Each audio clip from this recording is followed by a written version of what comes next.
Point में आप लोगों का एक बार फिर से स्वागत है।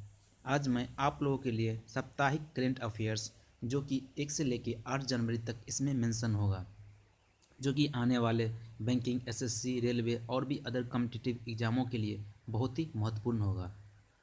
दोस्तों, यदि आपने अभी तक यह मेरा चैनल सब्सक्राइब नहीं किया है तो प्लीज़ सब्सक्राइब कर लीजिए, क्योंकि मैं यहाँ बहुत सारे मटेरियल आप लोगों के लिए लेके आऊँगा जिससे कि आपको मेल के थ्रू मैसेज मिल सके। चलिए स्टार्ट करते हैं। किन दो देशों ने 1 जनवरी 2017 को 26वीं बार अपने परमाणु प्रतिष्ठानों की सूची साझा की? चलिए देखते हैं आंसर। भारत और पाकिस्तान ने। एक बार फिर से देखते हैं, किन दो देशों ने 1 जनवरी 2017 को 26वीं बार अपने परमाणु प्रतिष्ठानों की सूची साझा की? क्या होगा आंसर दोस्तों? आपको खुद एक बार बोलना है। चलिए मिलाते हैं आंसर। भारत और पाकिस्तान। इसी तरह आगे हमें देखना है। दिल्ली मेट्रो में स्वयं सुरक्षा हेतु महिलाओं को क्या ले जाने की छूट प्रदान की गई? देखते हैं आंसर। चाकू। वह फिर से देखते हैं, दिल्ली मेट्रो में स्वयं सुरक्षा हेतु महिलाओं को क्या ले जाने की छूट प्रदान की गई? क्या होगा आंसर? चलिए मिलाते हैं आंसर आपका। चाकू। चलिए नेक्स्ट देखते हैं। वर्ष 2017 में राष्ट्रीय आइस स्केटिंग चैंपियनशिप निम्न में से किस राज्य में आरंभ हुआ? क्या होगा आंसर? हरियाणा। एक फिर से देखते हैं। वर्ष 2017 राष्ट्रीय आइस स्केटिंग चैंपियनशिप निम्न में से किस राज्य में आरंभ हुआ? क्या होगा आंसर? हरियाणा। चलिए एक बार फिर से देखते हैं। वह देश जिसने चितवन हाथी महोत्सव का आयोजन किया, वो कौन सा देश है? चलिए देखते हैं आंसर। नेपाल। एक बार फिर से देखते हैं। वह देश जिसने चितवन हाथी महोत्सव का आयोजन किया गया। चलिए देखते हैं आंसर, मिलाते हैं। नेपाल, जो कि काठमांडू में किया गया था। चलिए अगला देखते हैं। 5वां क्वेश्चन। वो स्थान जहां अमेरिका में डॉल्फिन जैसे सरीसृप का 9 साल करोड़ वर्ष पुराना जीवाश्म प्राप्त हुआ, वो स्थान कौन सा है अमेरिका का? चलिए देखते हैं। टेक्सास। टेक्सास। वो स्थान जहां अमेरिका में डॉल्फिन जैसे सरीसृप का 9 करोड़ वर्ष पुराना जीवाश्म प्राप्त हुआ। क्या होगा आंसर? चलिए मिलाते हैं। टेक्सास। चलिए नेक्स्ट देखते हैं। वो अंतर्राष्ट्रीय संघ जिसने भारत से कुछ सब्जियां के आयात पर लगा प्रतिबंध 3 साल का प्रतिबंध हटा दिया गया, वो कौन सा अंतर्राष्ट्रीय संघ है? चलिए देखते हैं। यूरोपीय संघ। कौन सा है? यूरोपीय संघ। फिर से देखते हैं। वो अंतर्राष्ट्रीय संघ जिसने भारत से कुछ सब्जियों के आयात पर लगा प्रतिबंध 3 साल का हटा दिया गया, वो कौन सा संघ है? चलिए मिलाते हैं। यूरोपीय संघ। चलिए नेक्स्ट देखते हैं। वह देश जहां विश्व का सबसे ऊंचा रिंग रोड बनाया गया, वो कौन सा देश है? चलिए देखते हैं। चीन। चीन। वह देश जहां विश्व का सबसे ऊंचा रिंग रोड बनाया गया, क्या होगा? चलिए मिलाते हैं आंसर। चीन। चलिए नेक्स्ट देखते हैं। इस बार सिखों के 10वें गुरु गुरु गोविंद सिंह जी के पटना में स्थित जन्म स्थान तख्त का नाम क्या रखा गया है? हरमंदर साहब। हरमंदर साहब, जो कि गुरु गोविंद साहब के बड़े बेटे थे। सिखों के 10वें गुरु गुरु गोविंद सिंह जी के पटना में स्थित जन्म स्थान तख्त का नाम क्या है? मिलाते हैं। हरमंदर साहब। चलिए फिर से देखते हैं। किस संस्थान पर भारत का पहला लेजर प्रौद्योगिकी आधारित उन्नत आरटीओ चेक पोस्ट स्थापित किया गया है, वो कौन सा स्थान है? अरावली, गुजरात। अरावली, गुजरात। फिर से देखते हैं। किस स्थान पर भारत का पहला लेजर प्रौद्योगिकी आधारित उन्नत आरटीओ चेक पोस्ट स्थापित किया गया है? चलिए मिलाते हैं आंसर। अरावली, गुजरात। चलिए अगला देखते हैं। 10वां। केंद्र सरकार ने कर्नाटक को सूखा राहत हेतु कितनी धनराशि की वित्तीय सहायता मंजूर की? देखते हैं। 1,782 करोड़ 44 लाख रुपये। कभी कभी एग्जामों में ऐसे डिजिट आ जाते हैं जो आंकड़े में होते हैं, ये भी हमें क्या याद रखना पड़ेंगे। चलिए फिर से देखते हैं। केंद्र सरकार ने कर्नाटक को सूखा राहत हेतु कितनी धनराशि को वित्तीय सहायता मंजूर की? 1,782 करोड़ 44 लाख रुपये। चलिए नेक्स्ट देखते हैं। केंद्र सरकार ने बांग्लादेश और नेपाल से आयात होने वाली किस वस्तु और उसके उत्पादकों पर एंटी डंपिंग शुल्क लगा दिया गया, और कौन सा उत्पाद है? जूट। जूट है। चलिए फिर से देखते हैं। केंद्र सरकार ने बांग्लादेश और नेपाल से आयात होने वाले किस वस्तु और उसके उत्पादकों पर एंटी डंपिंग शुल्क लगा दिया गया, वो कौन सा है? जूट है। चलिए फिर अगला देखते हैं। 12वां। किस देश ने अलकायदा सरगना ओसामा बिन लादेन के बेटे हजमा बिन लादेन को वैश्विक आतंकवादी घोषित कर दिया गया? और कौन सा देश है? चलिए देखते हैं, अमेरिका है।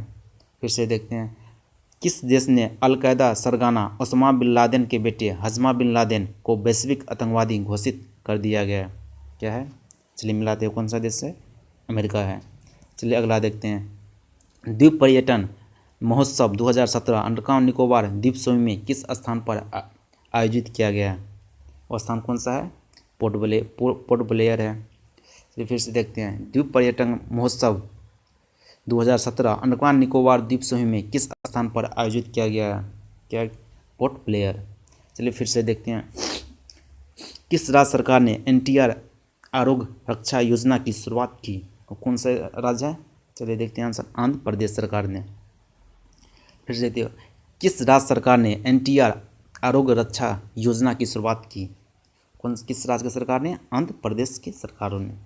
चलिए नेक्स्ट देखते हैं, वह देश जिसने पहली बार आधिकारिक तौर पर अपने 2 युद्धपोतों को फिलीपींस भेजा है? वह देश कौन सा है? चलिए देखते हैं आंसर, रूस। फिर से एक बार देखते हैं उसको, वह देश जिसने पहली बार आधिकारिक तौर पर अपने 2 युद्धपोतों को फिलीपींस भेजा है, कौन सा देश है दोस्तों? चलिए मिलाते हैं आंसर, रूस। चलिए नेक्स्ट देखते हैं, चेन्नई में हुई पार्टी की बैठक में किस राजनीतिक शख्सियत को सर्वसम्मति से DMK पार्टी का कार्यकारी अध्यक्ष चुन लिया गया? और कौन सा है शख्सियत? MK Stalin. और फिर से देखते हैं, चेन्नई में हुई पार्टी की बैठक में किस राजनीतिक शख्सियत को सर्वसम्मति से DMK पार्टी का कार्यकारी अध्यक्ष चुन लिया गया है? क्या होगा आंसर? चलिए मिलाते हैं, MK स्टालिन। चलिए नेक्स्ट देखते हैं, किस राज्य के वैज्ञानिक ने मनुष्य के पाचन तंत्र में एक नए अंग की खोज की? किस देश के वैज्ञानिक ने मनुष्य के पाचन तंत्र में एक नए अंग की खोज की? और कौन सा देश होगा? चलिए देखते हैं आंसर, आयरलैंड। और फिर से देखते हैं, किस देश के वैज्ञानिक ने मनुष्य के पाचन तंत्र में एक नए अंग की खोज की? कौन सा होगा देश? आयरलैंड। चलिए फिर से देखते हैं, गुरु गोविंद सिंह जी की कौन सी जयंती इस बार मनाई गई? कौन सी जयंती थी? देखते हैं, 350वीं जयंती, जो कि पटना में जन्म हुए थे। ये सिख वंश के 10वें और अंतिम गुरु थे। चलिए फिर से देखते हैं एक बार, गुरु गोविंद सिंह जी की कौन सी जयंती इस बार मनाई गई? कौन सी जयंती थी दोस्तों? चलिए मिलाते हैं आपका आंसर, 350 में। चलिए फिर से देखते हैं, चेन्नई, अहमदाबाद और वाराणसी को स्मार्ट सिटी बनाने हेतु किए जाने वाले विकास कार्यों से जुड़ने का निर्णय किस देश ने लिया? और कौन सा देश है? चलिए देखते हैं आंसर, जापान। फिर से देखते हैं, चेन्नई, अहमदाबाद और वाराणसी को स्मार्ट सिटी बनाने हेतु किए जाने वाले विकास कार्यों से जुड़ने का निर्णय किस देश ने लिया? चलिए मिलाते हैं आपका आंसर, जापान। चलिए नेक्स्ट देखते हैं, बिजली क्षेत्र की कंपनी टाटा पावर ने जिस व्यक्ति को कंपनी के निर्देशक मंडल का चेयरमैन नामित किया, और कौन सा व्यक्ति है? एस पद्मनाभन। फिर से देखते हैं, बिजली क्षेत्र की कंपनी टाटा पावर ने किस व्यक्ति को कंपनी के निर्देशक मंडल का चेयरमैन नामित किया गया? तो कौन सा व्यक्ति है? चलिए मिलाते हैं हम आपका आंसर, एस पद्मनाभन। चलिए नेक्स्ट देखते हैं, वह देश जिसने अपने बेरोजगार नागरिकों को प्रति माह बेसिक सैलरी दिए जाने की घोषणा की, वो कौन सा देश है? फिनलैंड है, फिनलैंड। फिर से देखते हैं, वह देश जिसने अपने बेरोजगारों नागरिक को प्रति माह बेसिक सैलरी दिए जाने की घोषणा की गई, कौन सा देश है? फिनलैंड है। चलिए फिर से देखते हैं, वो भारतीय क्रिकेट खिलाड़ी जिन्होंने 1 दिवसीय और 20 क्रिकेट की कप्तानी से इस्तीफा देने की घोषणा की गई, सभी लोग जानते होंगे, वो कौन सा है? महेंद्र सिंह धोनी। चलिए फिर से देखते हैं, वो भारतीय क्रिकेट खिलाड़ी जिन्होंने 1 दिवसीय और 20 क्रिकेट की कप्तानी से इस्तीफा देने की घोषणा की गई, वो कौन सा है? महेंद्र सिंह धोनी। चलिए फिर से देखते हैं, भारतीय महिला हॉकी टीम द्वारा सेफ फुटबॉल चैंपियनशिप खिताब किस देश के साथ खेलकर जीत लिया गया? कौन सा देश है? बांग्लादेश। फिर से देखते हैं, भारतीय महिला हॉकी टीम द्वारा सेफ फुटबॉल चैंपियनशिप खिताब किस देश के साथ खेलकर जीता गया? वो देश कौन सा है? बांग्लादेश है। चलिए फिर से देखते हैं, किन्होंने हाल ही में भारतीय वायुसेना ऑफिसर इंचार्ज मेंटेनेंस के रूप में कार्यभार ग्रहण किया गया? वो कौन सा शख्सियत है? चलिए, एयर मार्शल संजय शर्मा। फिर से देखते हैं, किन्होंने हाल ही में भारतीय वायुसेना ऑफिसर इंचार्ज मेंटेनेंस के रूप में कार्यभार ग्रहण किया? एयर मार्शल संजय शर्मा ने, एयर मार्शल संजय शर्मा ने। और फिर से देखते हैं, भारतीय रिजर्व बैंक ने किस ई वॉलेट को पेमेंट बैंक खोलने के लिए मंजूरी प्रदान कर दी गई? कौन सा e wallet payment bank? Paytm, Paytm. फिर से देखते हैं, भारतीय रिजर्व बैंक आरबीआई ने किस ई वॉलेट को पेमेंट बैंक खोलने की मंजूरी प्रदान कर दी गई? कौन सा होगा? चलिए मिलाते हैं हम आपका आंसर, पेटीएम। चलिए फिर से देखते हैं, भारतीय क्रिकेट टीम जिस पूर्व कप्तान ने मुंबई क्रिकेट संघ के उपाध्यक्ष पद से इस्तीफा दे दिया है, वो कौन सा क्रिकेट पूर्व कप्तान थे? दिलीप वेंगसरकर, दिलीप वेंगसरकर। फिर से देखते हैं, भारतीय क्रिकेट टीम जिस पूर्व कप्तान ने मुंबई क्रिकेट संघ के उपाध्यक्ष पद से इस्तीफा दे दिया है, वो कहते भारत के कौन सा पूर्व कप्तान थे? दिलीप वेंगसरकर। चलिए फिर से देखते हैं अगला, किस वंडर वर्ल्ड डॉन जिसकी 15,000 करोड़ की संपत्ति यूए में जब्त की गई, वो अंडर वर्ल्ड डॉन का नाम क्या है? चलिए देखते हैं, दाऊद इब्राहिम, दाऊद इब्राहिम। फिर से देखते हैं, किस अंडरवर्ल्ड डॉन जिसकी 15,000 करोड़ की संपत्ति यूए में जब्त की गई, अंडरवर्ल्ड का नाम क्या है? दाऊद इब्राहिम। चलिए फिर से देखते हैं, किस लेखक जिनके विश्व प्रसिद्ध नाटक हैमलेट की इतिहास में दर्ज तिथि उसकी वास्तविक तिथि से 2 वर्ष पुरानी पाई गई, और कौन सा लेखक थे? शेक्सपियर, जो कि महान थे। फिर से देखते हैं, किस लेखक जिनके विश्व प्रसिद्ध नाटक हैमलेट की इतिहास में दर्ज तिथि उसकी वास्तविक तिथि से 2 वर्ष पुरानी पाई गई, उनका शेक्सपियर। चलिए फिर से देखते हैं, भारत और किस देश ने मछुआरों के मुद्दे पर संयुक्त प्रेस विज्ञप्ति जारी की है? कौन सा देश है? और श्रीलंका। चलिए फिर से देखते हैं, भारत और किस देश ने मछुआरों के मुद्दे पर संयुक्त प्रेस विज्ञप्ति जारी की गई, और कौन सा देश है? श्रीलंका है। चलिए फिर से अगला देखते हैं, वह देश जिसने बेरोजगारों के लिए एक बुनियादी मासिक आय भुगतान करने वाला यूरोप का पहला देश बन गया, और कौन सा देश है? शायद मैंने पहले जिक्र कर चुका हूँ। चलिए देखते हैं फिर से, फिनलैंड ने, फिनलैंड है।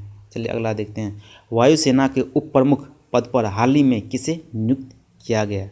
वायुसेना के उप प्रमुख पद पर हाल ही में किसे नियुक्त किया गया? एयर मार्शल एस वी देव, एयर मार्शल एस वी देव ने। फिर से देखते हैं, वायुसेना के उप प्रमुख पद पर हाल ही में किसे नियुक्त किया गया? एयर मार्शल एस वी देव को। चलिए अगला देखते हैं, सुप्रीम कोर्ट के 44वें मुख्य न्यायाधीश के रूप में किसने शपथ ली? देखते हैं, न्यायाधीश जगदीश सिंह खेहर ने, न्यायाधीश जगदीश सिंह खेहर ने। फिर से देखते हैं इसे, सुप्रीम कोर्ट के 44वें मुख्य न्यायाधीश के रूप में किसने शपथ ली? अब आप लोगों को बताना पड़ेगा। चलिए मैं आप लोगों का आंसर चेक करता हूँ, न्यायाधीश जगदीश सिंह खेहर ने। चलिए अगला, केंद्रीय महिला और बाल विकास मंत्रालय ने गर्भवती महिला और स्तनपान कराने वाली माताओं के लाभ हेतु किस कार्यक्रम का शुभारंभ किया गया? कौन सा कार्यक्रम है? मातृत्व लाभ कार्यक्रम, मातृत्व लाभ कार्यक्रम। चलिए फिर से देखते हैं इसे, केंद्रीय महिला और बाल विकास मंत्रालय ने गर्भवती और स्तनपान कराने वाले माताओं के लाभ हेतु किस कार्यक्रम का शुभारंभ किया गया? वो कार्यक्रम था मातृत्व लाभ कार्यक्रम। चलिए अगला देखते हैं, हिंदुस्तान पेट्रोलियम ने जिस राज्य सरकार के साथ पेट्रोलियम ऑयल और लुब्रिकेंट डिपो स्थापित हेतु समझौता ज्ञापन पर हस्ताक्षर किए? छत्तीसगढ़। कौन सा राज्य है? छत्तीसगढ़।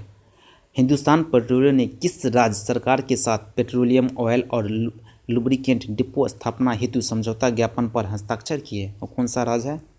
छत्तीसगढ़ है। चलिए अगला देखते हैं, यूरोपीय संघ ने भारत के कुछ सब्जियों के आयात पर प्रतिबंध हटा लिया, यह प्रतिबंध कितने वर्ष से लागू था?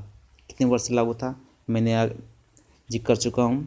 चलिए बताइए, 3 वर्ष, 3 वर्ष। चलिए फिर देखते, यूरोपीय संघ ने भारत के कुछ सब्जियों के आयात पर प्रतिबंध हटा लिया है, यह प्रतिबंध कितने वर्ष से लागू था? कितने वर्ष लागू था? चलिए मिलाते हैं आपका आंसर, 3 वर्ष। चलिए अगला देखते हैं, किस देश के संसद ने आपातकाल 3 महीने के लिए और बढ़ाने के सरकार के प्रस्ताव को मंजूरी दे दी, और कौन सा देश है? तुर्की। चलिए नेक्स्ट देखते हैं, किस देश की संसद ने आपातकाल 3 महीने के लिए और बढ़ाने के सरकार के प्रस्ताव को मंजूरी दे दी, और कौन सा होगा? तुर्की होगा, तुर्की। चलिए अगला देखते हैं, वो एशियाई देश जिन्होंने 12,000 किलोमीटर दूर स्थित लंदन तक रेल सेवा आरंभ की, वो कौन सा एशियाई देश है? चीन है। चलिए नेक्स्ट देखते हैं, वो एशियाई देश जिन्होंने 12,000 किलोमीटर दूर स्थित लंदन तक रेल सेवा आरंभ की, वो कौन सा है? चीन। चलिए नेक्स्ट अगला देखते हैं, किन्होंने हाल ही में ब्रिटेन की महिला महारानी एलिजाबेथ द्वितीय द्वारा नेटहुड की उपाधि से सम्मानित किया गया? ये कौन सा है? चलिए देखते हैं आंसर, शंकर सुब्रमण्यम, शंकर सुब्रमण्यम। चलिए फिर से देखते हैं, किन्होंने हाल ही में ब्रिटेन की महारानी एलिजाबेथ द्वितीय द्वारा नेटहुड की उपाधि से सम्मानित किया गया? वो कौन सा है? शंकर सुब्रमण्यम। चलिए अगला देखते हैं, किसकी अध्यक्षता में बनाए गए पीठ ने धर्म के आधार पर वोट मांगने को असंवैधानिक घोषित किया गया? किसकी अध्यक्षता है? चलिए देखते हैं, न्यायमूर्ति टी.एस. ठाकुर, जो कि हाल ही में रिटायर हुए हैं, पूर्व क्या है सर्वोच्च न्यायालय के मुख्य न्यायाधीश थे। चलिए नेक्स्ट देखते हैं, किसकी अध्यक्षता में बनाई गई पीठ धर्म के आधार पर वोट मांगने को असंवैधानिक घोषित किया गया? कौन सा अध्यक्ष, किसकी अध्यक्षता में यह है? चलिए मिलाते हैं, न्यायमूर्ति टी.एस. ठाकुर, न्यायमूर्ति टी.एस. ठाकुर। चलिए अगला देखते हैं, हरिद्वार और किस शहर में नमामि गंगे के तहत कई परियोजनाओं को मंजूरी मिली? कौन सा शहर है? वाराणसी है।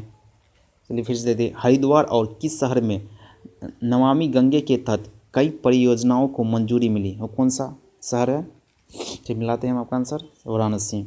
चलिए अगला देखते हैं, उच्चतम न्यायालय ने बीसीसीआई प्रशंसकों का नाम सुझाने हेतु एफ.एस. नरीमन की जगह किस वरिष्ठ अधिवक्ता को नियुक्त किया गया? चलिए मिलाते हैं, अनिल दीवान जी को। चलिए फिर से, उच्चतम न्यायालय ने बीसीसीआई प्रशंसकों का नाम सुझाने हेतु एफ.एस. नरीमन की जगह किस वरिष्ठ अधिवक्ता को नियुक्त किया गया? कौन सा था? अनिल दीवान। चलिए अगला देखते हैं, भारत के किस शहर को स्मार्ट सिटी में बदलने हेतु लार्सन एंड टूब्रो कंपनी को अनुपालन साझेदार चयनित किया गया? वो कौन सा शहर है? चलिए देखते हैं, पुणे। वो फिर से देखते हैं, भारत के किस शहर को स्मार्ट सिटी में बदलने हेतु लार्सन एंड टूब्रो कंपनी को अनुपालन साझेदार चयनित किया गया? वो कौन सा शहर है? पुणे। चलिए अगला देखते हैं, किस केंद्रीय मंत्री ने हाल ही में भारतीय हज कमेटी मोबाइल ऐप शुभारंभ किया गया? और कौन सा केंद्रीय मंत्री है? चलिए देखते हैं, मुख्तियार अब्बास नकवी, मुख्तियार अब्बास नकवी। फिर से देखते हैं, किस केंद्रीय मंत्री ने हाल ही में भारतीय हज कमेटी मोबाइल ऐप का शुभारंभ किया गया? और कौन सा केंद्रीय मंत्री है? मुख्तियार अब्बास नकवी। चलिए अगला देखते हैं, वह देश जिसमें वहाँ के सर्वोच्च न्यायालय ने महत्वपूर्ण संविधान संशोधन विधेयक पर सरकार को हरी झंडी दे दी, वो कौन सा देश है? चलिए देखते हैं, नेपाल। फिर से देखते हैं, वह देश जिसने वहाँ के उच्चतम न्यायालय ने महत्वपूर्ण संविधान संशोधन विधेयक पर सरकार को हरी झंडी दे दी, कौन सा है? नेपाल ने। चलिए अगला देखते हैं, सुप्रीम कोर्ट ने जिन्होंने भारतीय क्रिकेट कंट्रोल बोर्ड के अध्यक्ष पद से हटाने जाने की आदेश जारी किया गया, किसे हटाने की आदेश जारी किया गया? चलिए देखते हैं, अनुराग ठाकुर, जो कि अध्यक्ष पद पे थे। चलिए फिर से देखते हैं, सुप्रीम कोर्ट ने किन्हें भारतीय क्रिकेट कंट्रोल बोर्ड के अध्यक्ष पद से हटा जाने की आदेश जारी किया? अनुराग ठाकुर। चलिए अगला देखते हैं, किन्होंने हाल ही में वित्त मंत्रालय के व्यय विभाग में महालेख नियंत्रण नियुक्त किया गया? चलिए देखते हैं, अर्चना निगम को। किन्होंने हाल ही में वित्त मंत्रालय के व्यय विभाग में महालेख नियंत्रण नियुक्त किया गया? किसे किया गया? चलिए मिलाते हैं हम आपका आंसर, अर्चना निगम को। चलिए अगला देखते हैं, प्रधानमंत्री नरेंद्र मोदी द्वारा नववर्ष की पूर्व संध्या पर राष्ट्र के नाम जारी संबोधन में गर्भवती महिलाओं के बैंक अकाउंट में कितनी राशि जमा कराए जाने की घोषणा की गई? कितनी राशि थी वो? 6,000 रुपये, 6,000 रुपये। चलिए फिर से देखते हैं, प्रधानमंत्री नरेंद्र मोदी द्वारा नववर्ष की पूर्व संध्या पर राष्ट्र के नाम जारी संबोधन में गर्भवती महिलाओं के बैंक अकाउंट में कितनी राशि जमा कराए जाने की घोषणा की गई? कितनी राशि थी? 6,000 रुपये। चलिए अगला देखते हैं, राष्ट्रपति द्वारा नोटबंदी से संबंधित किस अध्यादेश को मंजूरी प्रदान की गई? राष्ट्रपति द्वारा नोटबंदी से संबंधित किस अध्यादेश को मंजूरी प्रदान की गई? और कौन सा अध्यादेश? जैसे देखिए, बैंक नोट अध्यादेश 2016, देनदारियों की समाप्ति। बैंक नोट अध्यादेश 2016, देनदारियों की समाप्ति। फिर से देखते हैं, राष्ट्रपति द्वारा नोटबंदी से संबंधित किस अध्यादेश को मंजूरी प्रदान की गई? और कौन सा अध्यादेश है? बैंक नोट अध्यादेश 2016, देनदारियों की समाप्ति। चलिए अगला देखते हैं, भारत के किस शहर में एप्पल द्वारा आईफोन की विनिर्माण इकाई स्थापित किए जाने की घोषणा की गई। भारत के कौन सा शहर है? चलिए देखते हैं, बेंगलुरु। बेंगलुरु। फिर से देखते हैं, भारत के किस शहर में एप्पल द्वारा आईफोन की विनिर्माण इकाई स्थापित किए जाने की घोषणा की गई? और कौन सा भारत का शहर है? चलिए मिलाते हैं हम आपका आंसर, बेंगलुरु। चलिए अगला देखते हैं, किस संस्थान ने सीरिया में राष्ट्रव्यापी संघर्ष विराम के प्रस्ताव को मंजूरी दे दी? संयुक्त राष्ट्र सुरक्षा परिषद ने। चलिए फिर से देखते हैं, किस संस्थान को, कौन सा संस्थान था जिसने सीरिया में राष्ट्रव्यापी संघर्ष विराम के प्रस्ताव को मंजूरी दे दी गई? कौन सा थे? संयुक्त राष्ट्र सुरक्षा परिषद। चलिए अगला देखते हैं, कर्मचारी भविष्य निधि संगठन ईएफओ द्वारा 4 करोड़ अंशधारियों को ईएफओ का लाभ उठाने के अनिवार्य दस्तावेज दिया गया है? आधार कार्ड। कौन सा था दस्तावेज है? आधार कार्ड। चलिए फिर से देखते हैं, कर्मचारी भविष्य निधि संगठन ईएफओ, जिसका शॉर्ट फॉर्म है, द्वारा 4 करोड़ अंशधारियों को ईएफओ का लाभ उठाने के अनिवार्य किया गया दस्तावेज कौन सा है जो अनिवार्य दस्तावेज कर दिया गया? वह दस्तावेज का नाम क्या है? आधार कार्ड। थैंक यू दोस्तों। यदि यह वीडियो आपको अच्छी लगे तो प्लीज़ लाइक ज़रूर कीजिएगा और दोस्तों के बीच शेयर भी कीजिएगा और हमारे चैनल को सब्सक्राइब भी कीजिएगा। शुक्रिया।